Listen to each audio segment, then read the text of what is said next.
Hamas ने हाल ही में Israel के 3 बंधकों को रिहा कर दिया और इस बात की पुष्टि इजराइल की सेना ने की। इजराइल की सेना ने बताया कि तीनों बंधकों को हमास से रिहा किया है और अब उन्हें वापस इजराइल लाया जा रहा है। इजरायली सेना के मुताबिक इन बंधकों की शुरुआती मेडिकल जांच की जाएगी। जिन बंधकों को रिहा किया गया उनमें ओमर शेवट और एलिया कोहेल शामिल हैं। इन तीनों को हमास ने नकाब पोश सशस्त्र लड़ाकू ने नुसरात शहर के सैकड़ों फिलिस्तीनी लोग के सामने मंच पर लाए और इससे पहले दिन गाजा में रफा शहर के 2 बंधकों को रिहा किया गया था। उनकी पहचान ताल शोहेम और एवेरा के रूप में की गई थी। बताया जा रहा है कि छठे बंधक को जल्द ही रिहा कर दिया जाएगा। इन बंधकों को 7 अक्टूबर 2023 को अगवा किया गया था, जब हमास ने इजराइल पर एक भयंकर हवाई हमला किया था, जिसकी तस्वीरें सोशल मीडिया पर लगातार वायरल हो रही थी, जिसमें 1200 लोग मारे गए थे। इस हमले के बाद इजराइल ने गाजा में हमास के खिलाफ सैन्य कार्रवाई शुरू की थी। इसके अलावा 36 साल के हिशाल सईद को गाजा से रिहा किए जाने की उम्मीद थी। अल सईद और मंगू को हमास ने उस समय बंधक बनाया था जब वो करीब 10 साल पहले गाजा में घुसे थे। ये जानकारी दी गई है कि 6 लोग 33 बंधकों को समूह में अंतिम जीवित बचे थे, जिनका 19 जनवरी को युद्ध विराम समझौते के पहले चरण में रिहा किया गया था। इजराइल ने फिलिस्तीनी कैदियों को रिहाई को अनिश्चित काल के लिए रोक दिया है। ये कैदी शनिवार को रिहा किए जाने थे, लेकिन हमास द्वारा युद्ध विराम के उल्लंघन की वजह से ये फैसला लिया गया। इजरायली पीएम बेंजामिन नेतन्याहू के कार्यालय में बताया गया कि कैदियों की रिहाई को तब तक के लिए टाल दिया गया है जब तक कि हमास अपने बंधकों के सम्मान का उल्लंघन करने वाले कार्यक्रमों से नहीं हटता। इजराइल के प्रधानमंत्री बेंजामिन नेतन्याहू ने शनिवार को एक बैठक के दौरान ये फैसला लिया। ये फैसला इजराइल द्वारा सीज फायर समझौते से पीछे हटने का कारण बन सकता है। समझौते के पहले चरण में 25 बंधकों को रिहा किया गया था और 4 अन्यों के शवों को इजराइल लाया गया था, लेकिन गाजा में अभी भी 63 लोग हैं। पहले चरण के अंदर 4 शवों को गाजा से भेजे जाने थे। हमास ने शनिवार को जब बंधकों को रिहा करने के लिए समारोह का आयोजन किया तो 5 यहूदी बंधकों को मंच पर परेड कराई गई। इसके बाद में छठे बंधक को रिहा किया गया। इसके अलावा अन्य बंधकों को एक प्रोपेगेंडा वीडियो बनाने के लिए मजबूर किया गया।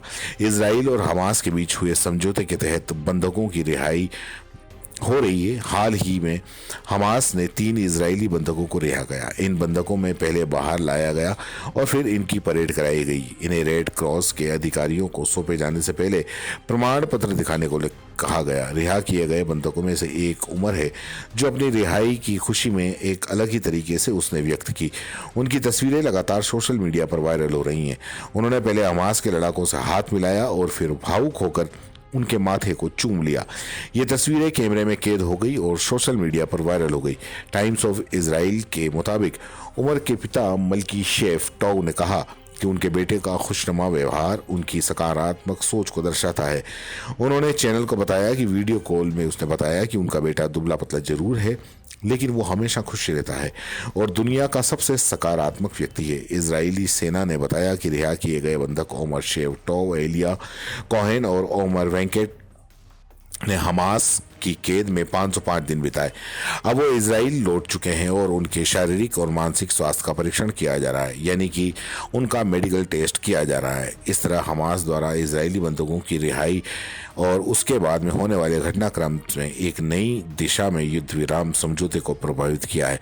ये देखना होगा कि भविष्य में दोनों पक्ष किस तरह से संवेदनशील मुद्दों को सुलझाते हैं और बंधकों के मामले में कोई स्थिर समाधान लेकर आते हैं।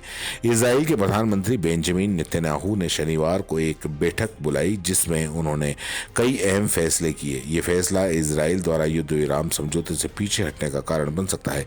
समझौते का जो पहला फेज था उसमें 25 बंधकों को रिहा किया जाना था और 4 अन्य के शवों को इजराइल लाया गया था, लेकिन गाजा में अभी भी 63 लोग हैं, जिसमें से कुछ लोग अभी भी जीवित हैं।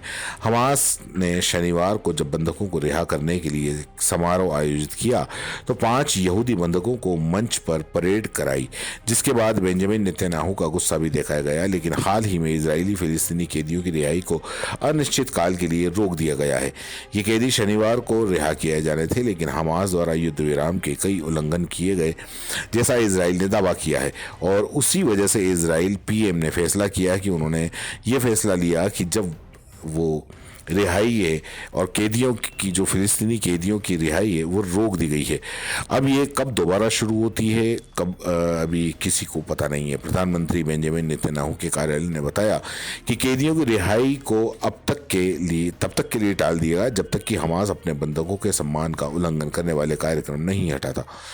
इसराइल द्वारा प्रधानमंत्री बेंजामिन नेतन्याहू ने शनिवार को यह निर्णय लिया। अब हाल ही में ये जो लोग रिहा किए गए हैं, उनकी तस्वीरें लगातार सोशल मीडिया पर वायरल हो रही हैं, जिसके बाद एक बंधक रिहा किया हुआ है जो हमास की कैद में है। वो हमास के लड़ाके के माथे चूमता हुआ नजर आ रहा है, उनसे हाथ मिलाता हुआ नजर आ रहा है और उनको 7 अक्टूबर 2023 को अगवा किया गया था, जिसके बाद में उन्हें रिहा कर दिया गया और उनकी लगातार जो वीडियो है सोशल मीडिया पर वायरल हो रही है। अब इस तरह से हमास द्वारा इजरायली बंधकों की रिहाई और उसके बाद में होने वाले जितने भी घटनाक्रम हैं, उनमें देखा जाना है कि युद्ध विराम इसी तरह से चलता रहे और बंधकों की रिहाई होती रहे। हालांकि इजराइल की तरफ से जो फैसला लिया गया है फिलिस्तीनी कैदियों को रिहा न करने का, उसके बाद से डर पैदा हो सकता है कि क्या आगे भी बंधकों की रिहाई ऐसे ही जारी रहेगी। ये देखना होगा भविष्य में दोनों पक्ष किस तरह से संवेदनशील मुद्दे को सुलझाते हैं और बंधकों के मामले में कोई स्थिर समाधान प्राप्त होता है या नहीं। हालांकि मुश्किलें उनके लिए हो सकती हैं जिनके लोग अभी भी हमास की कैद में हैं। उन परिवारों के लिए मुश्किलें हो सकती हैं जो अभी भी हमास की कैद में है। हालांकि देखना यह होगा कि उन लोगों की रिहाई के लिए अगले शनिवार तक होगी या फिर फिलिस्तीन कैदियों की रिहाई कब तक होगी, ये भी देखने वाली बात होगी। इजराइल के प्रधानमंत्री क्या फैसला लेते हैं, ये भी देखने वाली बात होगी और हमास क्या फैसला लेता है, ये भी देखने वाली बात होगी। और जैसे ही ये बात जब भी सामने आएगी हम आपको बताएंगे। फिलहाल के लिए इतना ही।